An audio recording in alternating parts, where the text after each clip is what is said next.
Então, pessoal, como combinado, agora nós vamos para volume de sólido de revolução. O nome já diz, né? Um sólido de revolução é um sólido que você encontra depois que você faz um eixo ficar em rotação. Então, você tem uma curva, gira um dos eixos, no processo de girar esse eixo, se obteve um sólido de revolução. Então, por exemplo, aqui nesse exemplo, a gente tem essa curva que é limitada pelas retas y igual a zero, que é o eixo x, y igual a x, que é essa reta, e x igual a 4, que é essa reta vertical. Quando a gente faz a rotação em torno do eixo x, a gente encontra esse cone. E isso aqui é o sólido de revolução. Então, outro exemplo.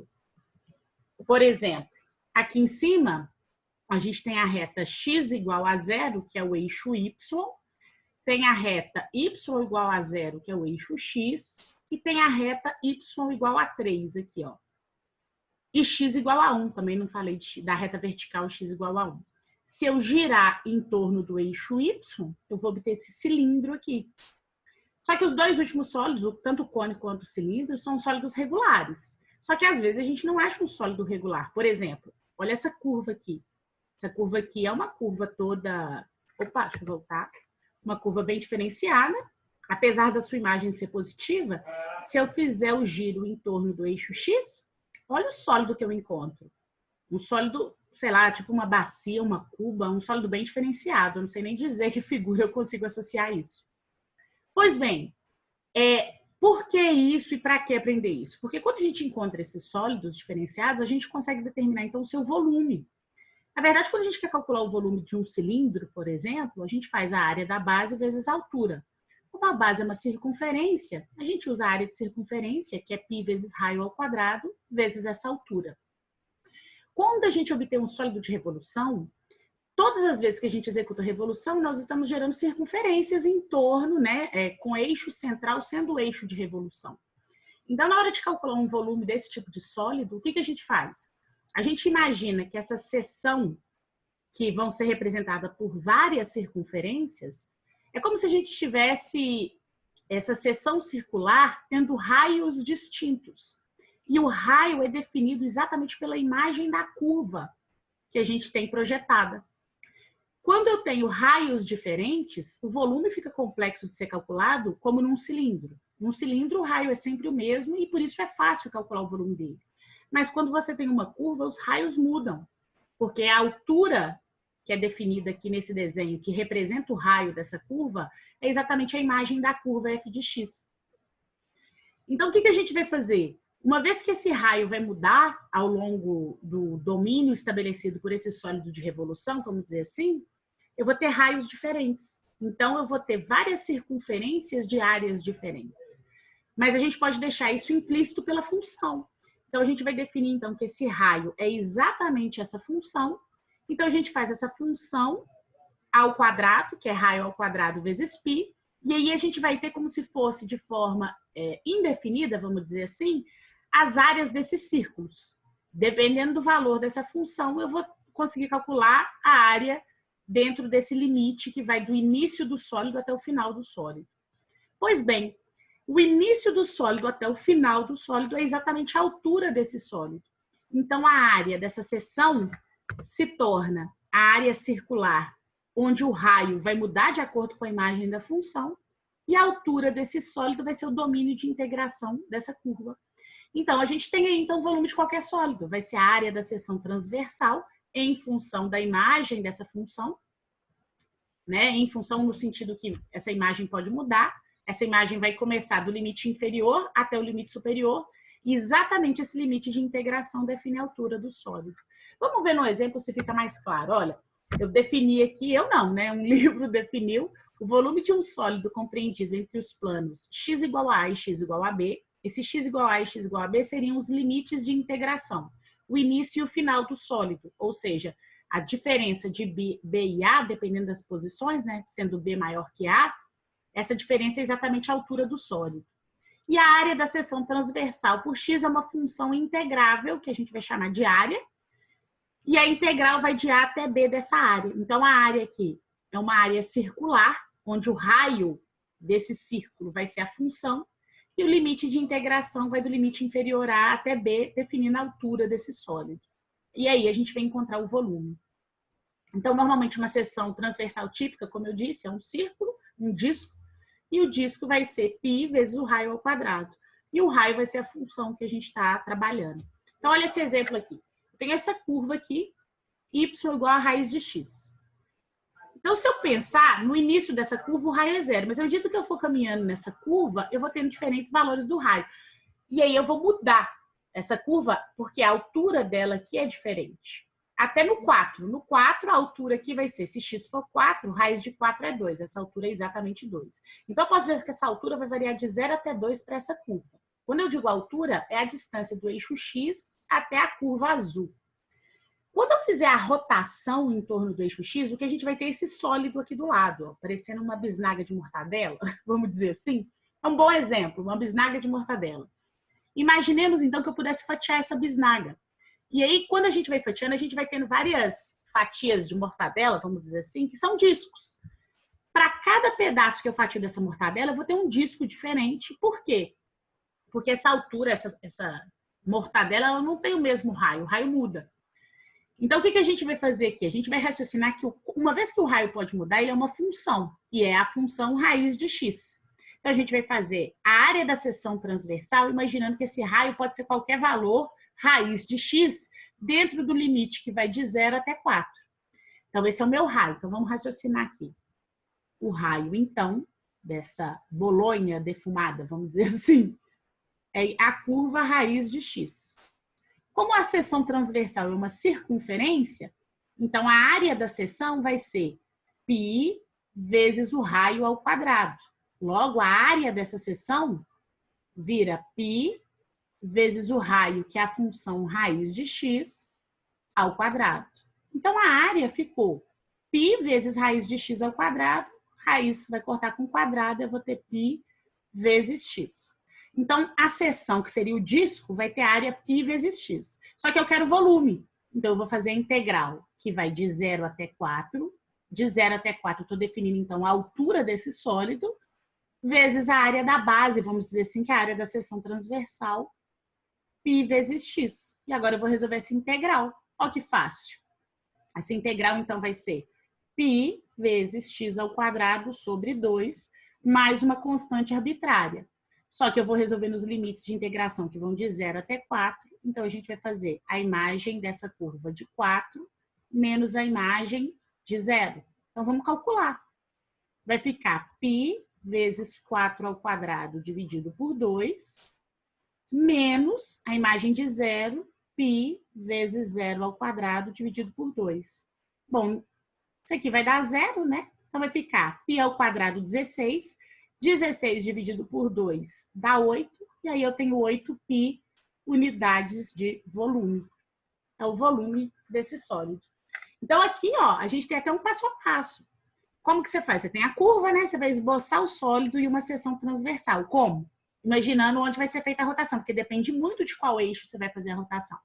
Como o eixo aqui está explícito, que é o eixo X, quando a gente fez a rotação, a gente viu aqui a área da seção transversal, que é o segundo passo. Depois a gente definiu os limites de integração, que vão de 0 até 4. E aí a gente resolveu e achou o volume. Simples assim.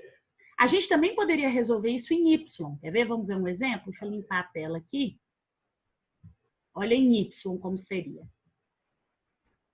Em Y, ó, aqui a gente fez um outro exemplo. Tipo uma saia, né? Uma ideia de uma saia. Vamos pensar assim. Eu tenho uma curva que está X em função de Y. Aqui o nosso exemplo. E aí eu quero calcular, então. Aqui o que muda? Que o raio agora, em vez de ser a altura medida com relação ao eixo X, a altura vai ser medida aqui, ó, com a distância da curva com relação ao eixo Y, porque a rotação vai ocorrer no eixo Y. Então, como que a gente sabe isso? Basta mudar a função, né? Antes estava Y em função de X, agora a gente tem X em função de Y. Então, dado o valor de X, que varia de 0 até 2, a gente consegue ver que nós vamos ter diferentes alturas aqui. Ou melhor dizendo, dado o valor de Y, que vai de 1 até 4, eu vou ter diferentes valores de X que vão ser a altura. Melhor dizer assim, né? para a gente conseguir ter a mesma interpretação do outro. Então, o meu sólido, a altura dele vai ser medida de 1 até 4, e a gente, quando fizer a rotação, a gente vai ter vários discos. E aí, o raio desse disco vai ser medido em função de y. Então, o raio vai ser 2 sobre y. Olha o exemplo aqui, ó. Fiz a rotação em y. Quando a gente faz a rotação, a gente consegue ver isso nitidamente. Esse disco vermelho aqui no centro está definindo exatamente o raio. Se a gente olhar bem esse raio, ó, esse raio é exatamente a curva 2 dividido por y. Vocês estão conseguindo ver? Dependendo do valor de y, eu vou ter diferentes valores para esse valor aqui, essa distância do eixo y à curva azul. Bom, então a seção transversal, que é a área, vai ser o raio, 2 sobre y, raio ao quadrado vezes π, que é a área de toda a seção transversal, de todo o disco é πr2, né? π vezes o raio ao quadrado. Eu só expressei o raio primeiro. Então, a área aqui ficou 4y ao quadrado vezes π. Agora, eu vou fazer integral. Lembrando que aqui a altura está sendo definida em y. Então, vai de 1 até 4. Da seção transversal, 4 sobre y ao quadrado, π, dy, que agora a gente está integrando com relação a y.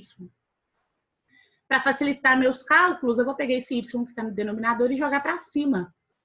Então, isso vai ficar 4π vezes y elevado a menos 2 dy. Agora, vamos fazer essa integral, ó. Vai ficar 4π vezes y elevado a menos 2 mais 1 sobre menos 2 mais 1. E aí, a gente tem, então, 4π vezes y elevado a menos 1 sobre menos 1. 4π dividido por menos 1 dá menos 4π. E esse y elevado a menos 1 vai para o denominador e vira só y. Essa integral tem a constante arbitrária que a gente não vai usar. Agora, eu vou fazendo os limites de integração, que vão de 1, aqui está aparecendo um 2, mas é 1, tá, gente? De 1 até 4. Então, eu vou fazer a imagem de 4 menos a imagem de 1. Vamos ver quanto que vai dar isso. Menos 4π dividido por 4, menos a imagem de 1. Vou colocar entre parênteses, porque como essa indefinida deu negativa, só para a gente não perder sinal.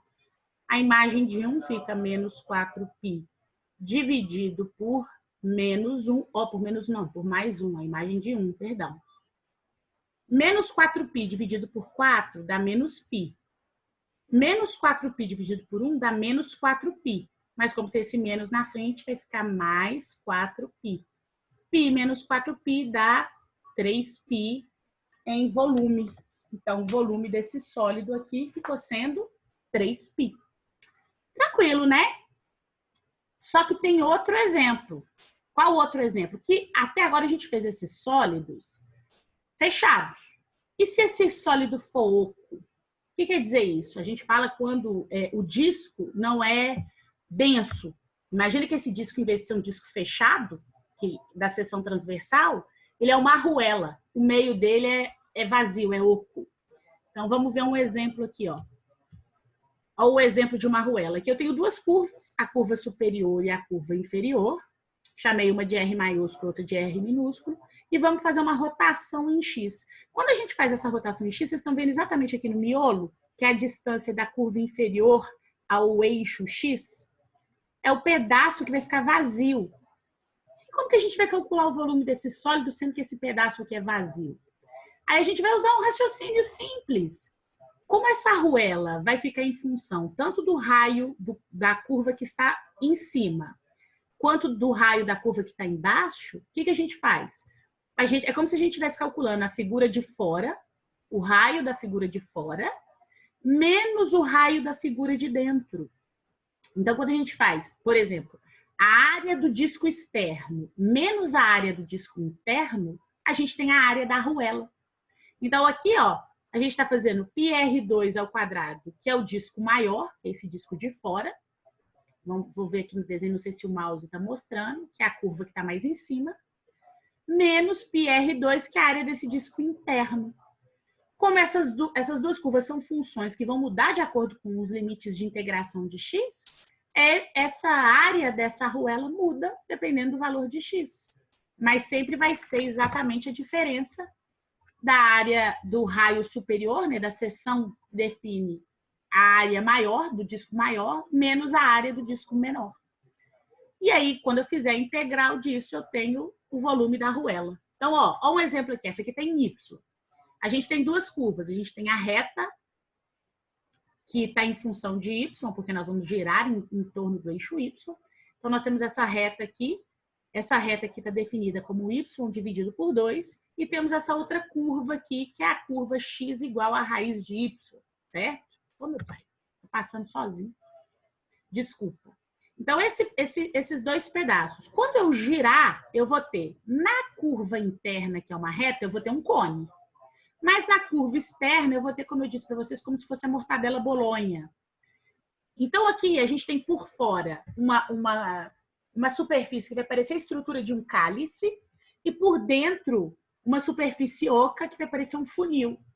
Então, o que nós vamos fazer? Nós vamos fazer a seção externa menos a seção interna e integrar de 0 a 4 em y. Então, vamos lá. Primeiro, vamos definir a seção maior, que é a área da seção externa. Vamos chamar assim, seção externa vai ser π vezes o raio maior ao quadrado. E a área da seção interna, que seria o volume interno, que vai ficar ocado, vamos dizer assim, π vezes o raio menor. Só que esses raios são curvas, né? Então, o raio maior aqui, no caso, é a curva raiz de y. E aqui o raio menor é a curva y sobre 2, que é a reta. Então, na hora da gente montar aqui, a integral vai ser a área da seção maior, externa, né? Menos a área da seção interna. De 0 até 4, integrando com relação a y. Então, agora eu vou substituir por essas seções. No lugar do raio, eu vou colocar raiz de y. Então, aqui eu vou ter π raiz de y ao quadrado. Raiz de y ao quadrado dá y, né? E depois eu vou ter π vezes y sobre 2 ao quadrado. Então, eu vou ter aqui, menos a seção interna, que é π vezes y elevado a 2 sobre 4 dy. É óbvio que eu poderia, como ambas têm π, colocar o π para fora, né? Ou colocar o π aqui, Deixa eu repetir os limites de integração. E colocar y menos y sobre 2 sobre 4. Y ao quadrado sobre 4 dy. Na fórmula, a gente vê basicamente isso. A integral dentro dos limites que vão de A até B, da seção externa, que seria π vezes o raio externo ao quadrado, menos o raio interno ao quadrado. Como ambos estão multiplicando por π, eu posso colocar π em evidência e fazer a integral mediante a variável ou x ou y, né, dependendo de onde está fazendo a rotação. Bom, então vamos resolver essa integral aqui. Isso vai ser a constante π, eu posso tirar para fora, né, para ficar mais fácil ainda de resolver essa integral. E fazer integral de y, vai ser y2 sobre 4, ou y2 sobre 2, né, gente, perdão.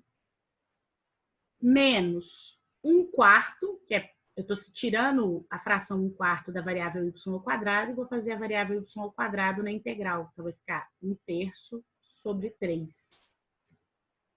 Nos limites que vão de 0 a 4.